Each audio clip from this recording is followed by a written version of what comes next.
And we did like so many folks.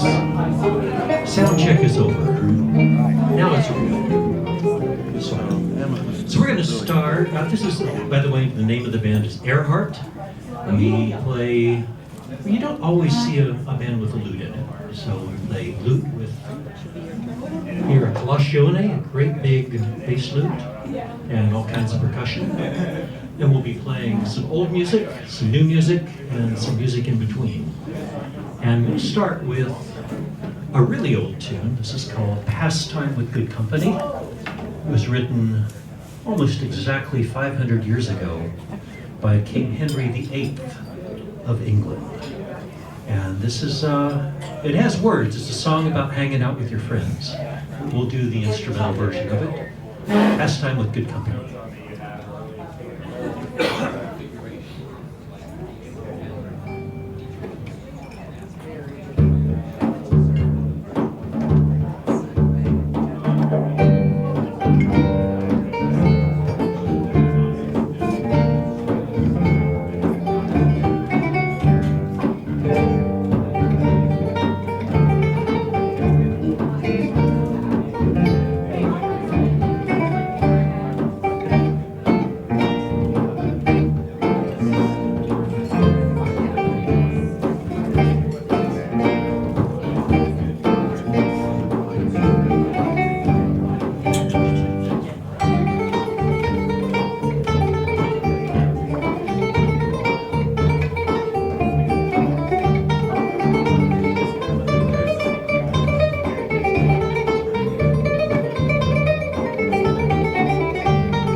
Stick with the oldies from the 16th century for a little while. I'm going to play a tune called My Lady Carries Dump, and a tune after that called Queen's Trouble.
Please carry on.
Allman Brothers fans out there probably recognize that tune as Little Martha, written by Duane Allman, came out around 1970. And from other groups. So it's basically taking the centuries, pull them together from the Renaissance, from the Baroque, from modern times, folk music, from classical music. All of that is brought together into a mix. And that's what Ayreheart is for. Ayreheart is here to bring the lute into the 21st century and also mix it with modern instruments like fretless electric bass, with percussion, with electric violin and other instruments.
So Willard's going to be switching over to his violin. It's the violin. It's the white one. Whiteness. There you go. This is a 5-string violin. Not your usual, yes, they get the close-up. Not your usual 4-string version. Willard has made an alteration and improved this violin by letting it dip down deep into the viola range, where he plays all those low, sexy notes. So I'm going to play a pair of pieces next. Over the Green Earth, followed by the Granddaddy Jig. These are kind of Celtic inspired. I'll continue playing the lute as the least versatile member of the group, but I hope you enjoy these.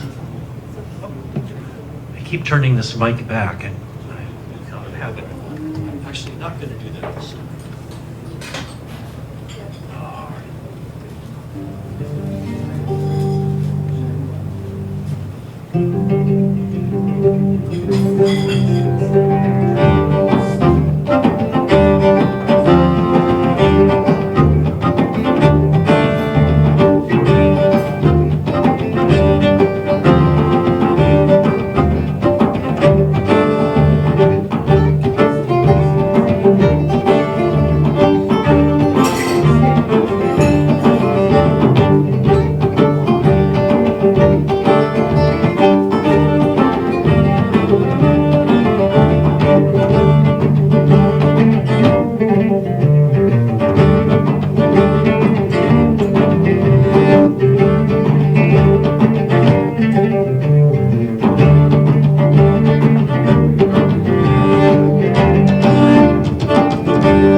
Well, music is my choice of artistic expression because I've just always loved music from an really early age. I've just responded to music passionately. I think when I was 13, I heard a band.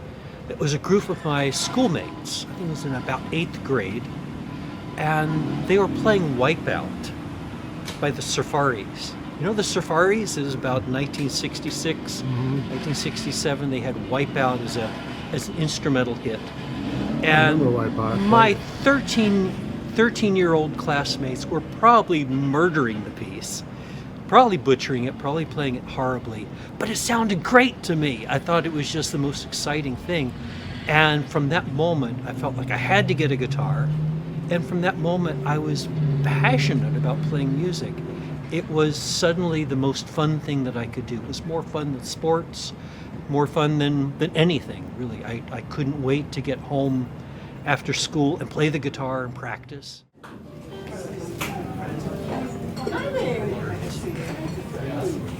So here's a tune next, and switch over to bass.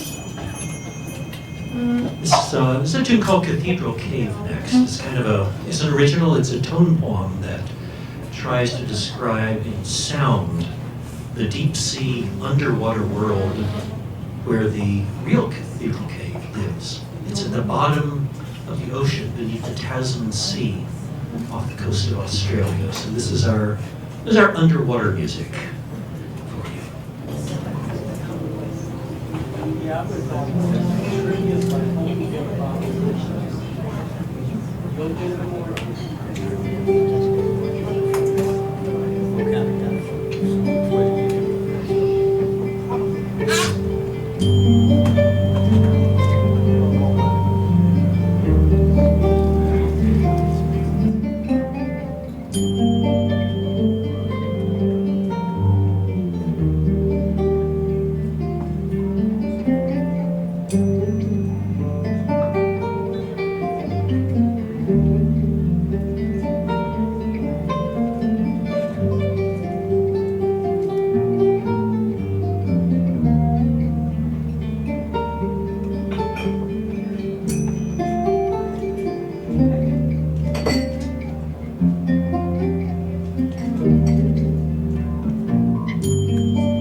part of my life. It's always been a way of communicating with other people. You know, when you're playing with an audience, you know, you get energy back from that audience. It's definitely a two-way street. Thank you.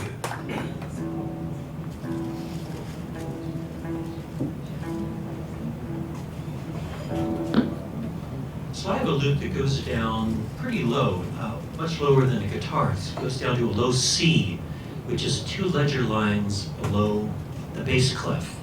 So it's pretty low. That's like as low as a cello goes. But no matter how low the instrument goes, you always want one lower for one piece or another. And this is the one.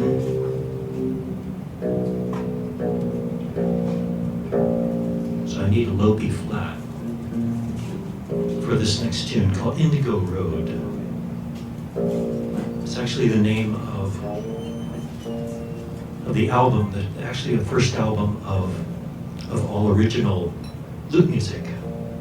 Because I played lute for a long time, decades in fact, just playing the old music, playing medieval, Renaissance, and Baroque music. But after a while, I got to thinking, the lute can do more than just museum music, even though I really love the old music and I'll always play that. But I started writing my own stuff, mainly just to explore what this old instrument can do with contemporary music. So that's what the last piece and the next few pieces are about. So this is called Indigo Road.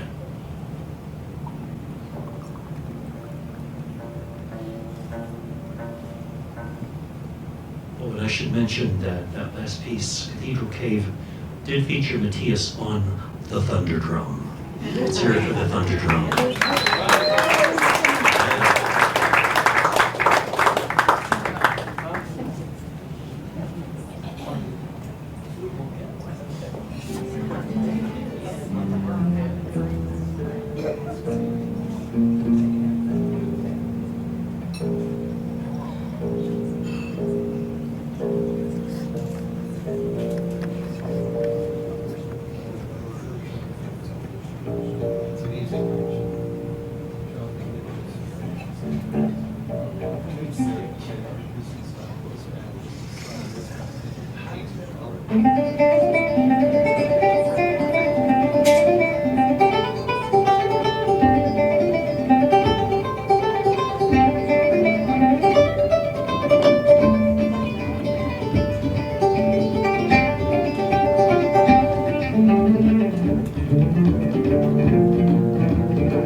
Alaska a couple of times actually, and visited the Denali region, so Mount Denali, previously known as Mount McKinley. But it's the highest peak in North America, and it is absolutely grand. I was also surprised, besides the nobility, the majesty of the place, also I was surprised at how gentle some of the land was, and lush, actually. So this next piece, Denali, tries to capture both sides of that character in the music. And following that, I will go right into another one called Overland. And that comes from a tour that I took with another band, Baltimore Consort, some years ago. We flew out to Montana and we rented a car and drove from concert to concert in Montana, Wyoming, New Mexico. And at that time, this is several years back, at least at that time, on these long straightaway stretches of road, there was no speed limit. In fact, the speed limit signs beside the road said, speed limit, prudent and reasonable, nighttime 80. So I am not the fastest driver. The driver who was the fastest one in the band got behind the wheel. The one who had the most speeding tickets in the most states got behind the wheel. I'm relegated to the back seat. And we're tearing down the road, up into the triple digits. We're going 105, 110, 115. My palms are getting a little bit cold and sweaty. And I'm looking out the window, and we're going through an enormous valley with the Rocky Mountains right beside us. And we seemed to be barely moving compared to this mountain. It was so huge. Even though we're going so fast, we just seemed to be almost suspended in time. And literally at that moment, the tune for Overland started to seep into my head. And the tune itself, especially in the middle section, is kind of slow and expansive, a little like my vision, but at the same time, there's a kind of motor, a propulsive musical engine that keeps moving the piece forward. So I've always thought it's just tagged to that moment in my life. And then the third piece, we'll do three in a row. The third piece is called Pine Tops, and that was written in Houston in July. Think about it.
music started for me around age 10. I started playing classical music on violin, still play classical music, and into my teens I branched out into playing jazz and got into playing bass and piano and guitar. I played a lot of jazz on bass and played some rock groups and jazz groups and world music groups and just all kinds of different musics and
Play one more tune and then take a bit of a break.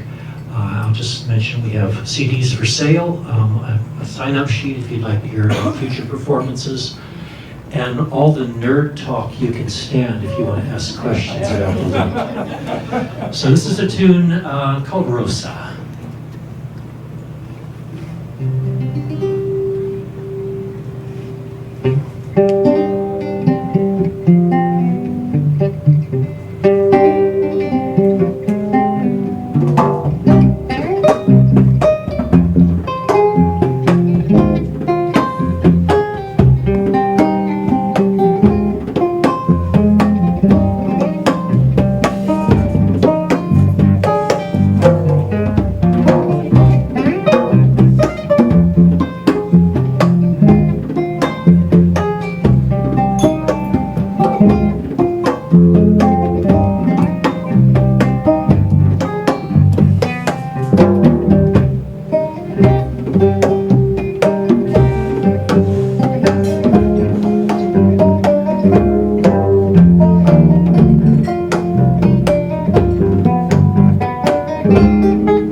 I love playing for classical audiences. I love playing outdoors for larger festival audiences.